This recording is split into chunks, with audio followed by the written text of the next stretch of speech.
শুয়ে শুয়ে অশোক পাতায় মুমূর্ষ শিশির বলে, হায়, কোনো সুখ ফুরায়নি যার, তার কেন জীবন ফুরায়।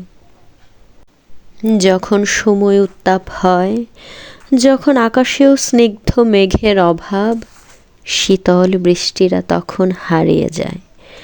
ভয়ঙ্কর মেঘের তীব্র গর্জন আর যন্ত্রণার বুক ফাটা চিৎকার একত্রে হেসে ওঠে চারপাশে।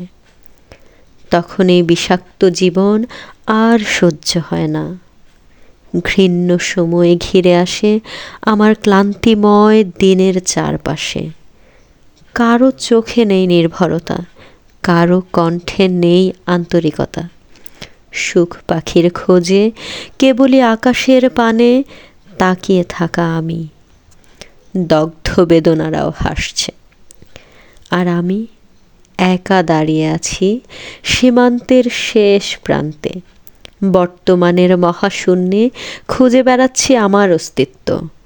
প্রাণের সতেজ নিঃশ্বাস ফুরিয়ে আসছে। বিশ্বাসের বড় অভাব, অভাব আশ্রয়ের। এত বড় পৃথিবী, এত কিছু, এত কোলাহল, এত মানুষ, তবুও আমি একা। আমাকে ঘিরে আছে শত সহস্র বছরের নীরবতা।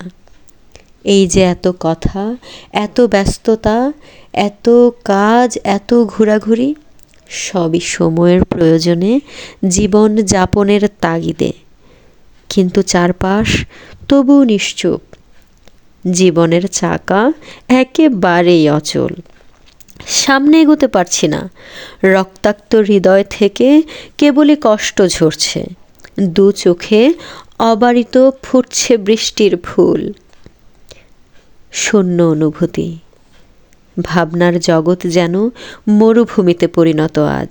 থেমে আছে আমার জগৎ, আমার ব্যর্থ, ক্লান্ত, গ্লানি আর অন্তঃসার জীবন নিয়ে পথ চলেছি নীরবে।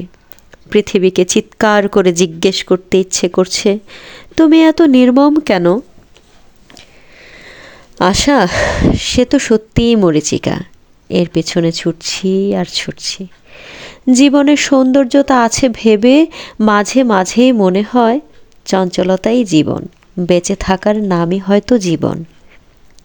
জীবন মানে বিলাসিতা, ভবিষ্যতের স্বপ্ন, হাস্যকর। আসলে ভবিষ্যতের ভাবনা ভাবা প্রকৃত মূর্খের কাজ। জীবন সে তো পদ্ম পাতার শিশির বিন্দু। বর্তমান নিয়ে থাকি, বর্তমানেই বাঁচি। ভবিষ্যতে এটা হবে, সেটা হবে, ধ্যাত। আর অতীত, এর ম্লান গন্ধ এখনো গায়ে লেগে আছে। যার স্থান মহাকালের অতলে ডুবে গেছে সেই কবে। আসল কথা, চলো বেঁচে থাকি, চলো বেঁচে থাকি। আমরা এভাবেই দিনের পর দিন দিন কাটিয়ে দেই। জীবন আসলে কেমন আর না ভাবি, শুধু বেঁচে থাকি চলো। 2012 সালের আমার ডায়েরির লেখা কিছু কথা, কিছু অনুভূতি, কিছু ভাবনা এই ভিডিওতে আপনাদের সাথে শেয়ার করেছি, যা একান্তই আমার লেখা ছিল।